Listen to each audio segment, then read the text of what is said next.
గాలి వీచినప్పుడు చెత్త చెదారము చాలా సులువుగా పైకి ఎగురుతుంది. అదే రాళ్ళు, కొండలు, గుట్టలు అయితే ఎన్ని బలమైన గాలులనైనా సైతము తట్టుకొని స్థిరముగా కదలక నిలబడును.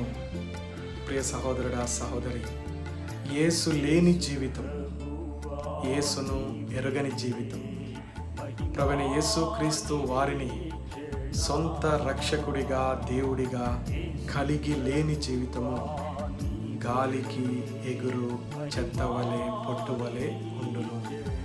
అదే ప్రభువుని ఎరిగిన మనిషి జీవితం బలమైనదిగా, స్థిరమైనదిగా, కదలనిదిగా, ఎప్పుడు నిలిచి ఉండేదిగా ఉండును.